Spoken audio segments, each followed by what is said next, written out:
Tonight, we're going to face a hard truth. A paradox, really. The one between power and virtue. We're going to look at the Machiavellian Saint. Let's start right here with something you might believe about yourself.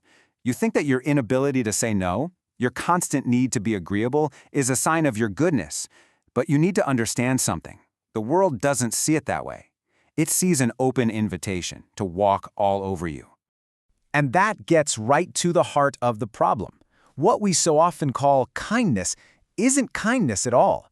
It's a kind of sickness, a sickness of surrender. It's really just fear, wearing the mask of virtue. You know, the philosopher Friedrich Nietzsche had a name for this. He called it slave morality. He saw it as a modern disease, this relentless drive to please everyone. We've been conditioned to just surrender our boundaries, to give up our ground, and then we have the nerve to call that retreat peace. It's not. To really wrap your head around this, you have to think about the real price of being harmless. You have to be willing to face a powerful metaphor, the idea of the sword in the darkness. Because kindness without a sword is social suicide. Think about it. A person who can't defend their own boundaries isn't actually kind. They're just a victim, waiting for their turn. So how do you break free from this trap? Well, the answer isn't to surrender more. The solution lies in integrating your own shadow. That's the only real path to authority. And here's a fundamental rule of the world, one you have to accept. Respect, it isn't negotiated. You can't ask for it, you can't bargain for it, it is imposed. It is born from the simple, undeniable perception of authority. To get that authority, you have to look inward. You have to be willing to face and integrate your own capacity for aggression, your shadow, as the great psychologist Carl Jung called it. You see, you have to accept the darkness inside you, not so you can become a monster, but so you can finally have the strength to protect the light. Let's be very clear about the difference here. The harmless person, they act good because they're afraid of what happens if they don't. They really have no other choice. But the integrated person, now they possess a real capacity for aggression. They could do harm, but they make a conscious choice to be good. One is a victim, the other is a protector.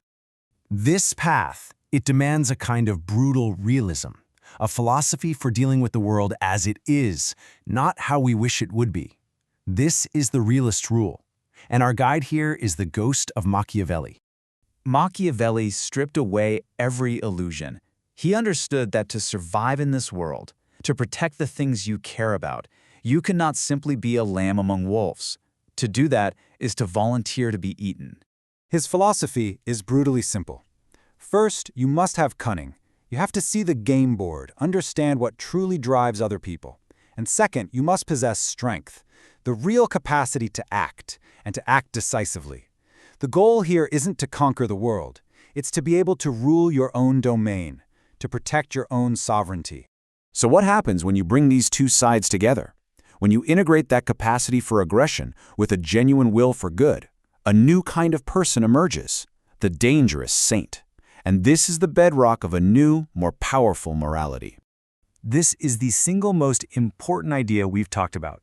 There is absolutely no virtue in being harmless. A sheep isn't good for not eating a wolf. Real morality, true virtue, it requires the power to be dangerous, and then the conscious, disciplined choice not to be. And so we end with a question, not for me to answer, but for you.